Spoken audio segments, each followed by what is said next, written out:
السلام علیکم ویورز۔ کبھی کبھار زندگی میں ایسا موڑ آتا ہے جہاں ہم سبھی سوچتے ہیں کہ اب ہم خود کو بدل نہیں سکتے، اور پھر لوگ بھی ہمیں ڈرانے لگتے ہیں یہ کہہ کر کہ اب تو بہت دیر ہو گئی، اب تو اللہ معاف نہیں کرے گا۔ حالانکہ اللہ کے یہاں تو کبھی بھی دیر نہیں ہوتی، اور نہ ہی اللہ نے آپ کے واپس پلٹنے کے لیے کسی خاص وقت کی شرط مقرر کی ہے کہ اس وقت پر آ کر پہنچ گئے سو پہنچ گئے، اس کے بعد نہیں آ سکتے۔ جب تک آپ کے جسم سے آخری سانس نہیں نکل جاتی تب تک آپ کے پاس اللہ کو منانے کی مہلت ہے، خود کو بدلنے کا موقع ہے۔ اللہ کا دروازہ ہر انسان کے لیے کھلا ہے، تو پھر آپ نے لوگوں کی باتوں میں نہیں آنا۔ جیسے اللہ کا ان کے ساتھ رشتہ ہے، ویسے ہی اللہ کا آپ کے ساتھ بھی رشتہ ہے۔ اللہ جتنا ان کا ہے، اللہ اتنا ہی آپ کا بھی ہے، اور یہ حق آپ سے کوئی بھی نہیں چھین سکتا۔ اجر ثواب کے فیصلے اللہ کے یہاں درج کیے گئے انسان کی نیتوں پر اور عمل صالحہ پر ہونے ہیں، لوگوں کے تیار کردہ رجسٹروں پر نہیں کہ کس کو جنت میں رکھا جائے اور کس کو جہنم میں۔ تو پھر لوٹ جائیں اللہ کی طرف اس سے پہلے کہ لوٹائے جائیں، تھام لے اللہ کے دروازے کو اس سے پہلے کہ یہ بند ہو جائیں۔ اللہ کو ماننا تو آسان ہے، لیکن اللہ کی ماننا مشکل کام ہے۔ اسی لیے اللہ کبھی کبھار ہمیں زندگی کے اس موڑ پر لا کھڑا کرتا ہے جہاں ہمارے پاس کوئی بھی آپشن نہیں بچتا، پھر ہمیں اللہ کی ماننی ہی پڑتی ہے۔ اور یہی ہمارے ایمان کا امتحان ہوتا ہے کہ جس چیز کا ہم اللہ سے دعویٰ کرتے ہیں، کیا واقعی ہم اس پر پورا بھی اتر سکتے ہیں؟ اپنی رضا کے لیے تو سبھی یقین رکھتے ہیں اللہ پر، لیکن اللہ کی رضا کے لیے صبر صرف ایمان والے کرتے ہیں، پختہ ایمان والے۔ اور یاد رکھیں کہ جو اللہ کی بات نہیں ٹالتے، اللہ بھی پھر ان کی بات نہیں ٹالتا۔ آزمائشیں ہی تو ہمارا ایمان زندہ رکھتی ہیں، اور ہمارا ایمان ہمیں زندہ رکھتا ہے، ورنہ ہم تو کب کے ختم ہو چکے ہوتے۔ ہر محرومی آپ کا امتحان ہے، اور امتحان میں پاس وہی ہوتا ہے جو استاد کو راضی کرنے میں کامیاب ہو جاتا ہے۔ تو آپ بھی راضی کر لیں اپنے استاد کو، اپنے اللہ کو۔ اور آپ کیا گمان کرتے ہیں کہ یہ کہنے سے چھوڑ دیے جائیں گے کہ میں ایمان لیا اور پھر آزمائے نہ جائیں گے؟ قرآن انسان کی پوری زندگی بدل سکتا ہے، لیکن اس کے لیے شرط بھی یہی ہے کہ اسے ساری زندگی پڑھا جائے۔ سالوں بعد، ہفتوں بعد یا پھر مہینوں بعد ایک دن اسے پڑھ لینے سے زندگی اچانک سے نہیں بدل سکتی۔ آپ کو اسے روز پڑھنا ہوگا۔ جیسے جب آپ کسی تھیراپسٹ کے پاس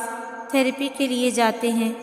تو صرف ایک سیشن سے آپ کو اتنی تسکین نہیں ملتی، اس لیے آپ تب تک سیشنز لیتے رہتے ہیں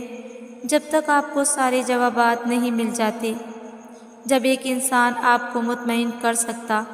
تو پھر سوچیں اللہ کیا کچھ کر سکتا ہے۔ جتنا وقت آپ دنیا کے تھیراپسٹ کو دیتے ہیں نا، اس سے آدھا وقت اللہ کو دے کر دیکھیں۔ آپ کی زندگی خود بخود کیسے پلٹ جائے گی آپ کو بھی علم نہیں ہوگا۔ قرآن نہ صرف آپ کے حالات بدل دے گا بلکہ یہ آپ کو بھی بدل دے گا، اتنا کہ آپ اللہ سے اور اللہ آپ سے محبت کرنے لگے گا۔ آپ ایک ایک آیت کر کے قرآن کو پڑھتے جائیں، اللہ ایک ایک کر کے آپ کے لیے اپنی مدد کے دروازے کھولتا جائے گا۔ جس اللہ نے آپ پر قرآن نازل فرمایا ہے، وہ آپ کو ایک اچھے انجام تک پہنچا کر رہے گا۔ قبول نہ ہونے والی دعا قبول ہوئی دعا سے بڑا معجزہ ہوتی ہے۔ ایک بار کیونکہ آپ فیصلوں کو بھی آپ کو توڑ دینے والی ہوتی ہیں، اور جب اللہ یہ دیکھتا ہے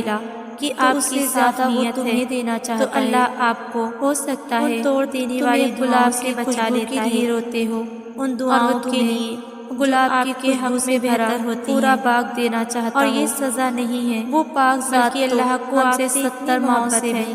زیادہ پیار کرتی ہے، غلط کا انتخاب کرنے نہیں دے سکتا، تو ہزاروں ایسی چیزوں سے نوازتا ہے خود ہی اپنے دشمن ہم قابل نہیں ہوتے، اور اللہ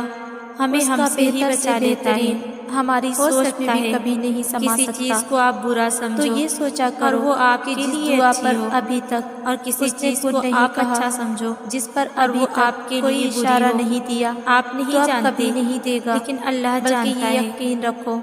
کہ اب تک کی محبت کی ایک خاص بات بہت جلد مل جائے گا، کیا ہے کیونکہ یہ اس کی شان ہی نہیں، اور چاہت کوئی اسے پکارے اپنی چاہت انسان کے لیے ضروری ہی نہیں رہتی، وہ جس کا نام الخبیر ہے کے بعد یعنی خبر رکھنے والا اضافی لگنے لگتی ہے، پھر وہ کیسے تمہاری سرکیوں سے وہی ضروری ہو جاتا ہے، اور وہ جس کا نام محبت کا عالم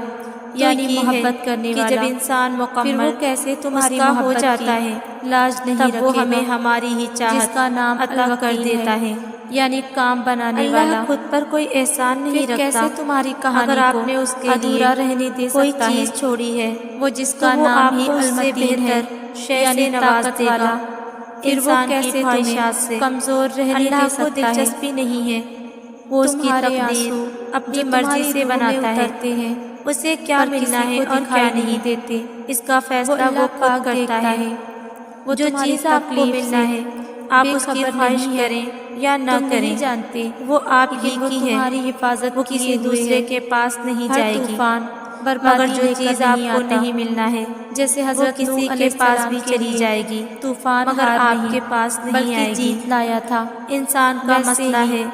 کہ وہ جانے والی چیز کے ملال میں جیت بن جائے گی، مبتلا رہتا ہے، اور آنے والی چیز کی خوشی اختتام میں شفا بن جائے گی کرتی،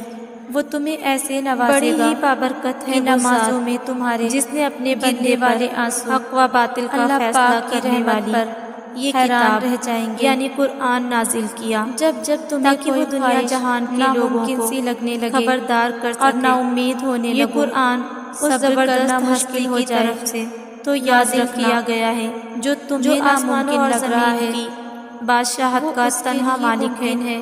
جس نے نہ تو کسی کو بیٹا بنایا ہے اور نہ ہی کوئی اس کی بادشاہت میں شریک ہے، یقین کرنا ہے اسی نے ہر چیز کو پیدا کیا اور پھر ہر چیز کی ایک خاص تقدیر مقرر کرنی ہوتی تو وہ دل سے زندگی اللہ تعالیٰ کی امانت دیتا، ہم اپنی مرضی سے بار بار زندگی نہیں گزار سکتے، اسی لیے تو ہے انسان کا اختیار نہ تو سانس پر ہے اور وہ ایک روز تقدیر پر اس ناممکن، لیکن اگر ممکن اللہ تعالیٰ کی مرضی میں اپنی مرضی شامل کر لی جائے مکمل کر تو زندگی میں راحت ایک روز اور سکون شامل ہو جاتا ہے، کی قبولیت دیکھیں گی، یقین رکھو اس رب پر، وہ تمہیں ضرور نوازے گا۔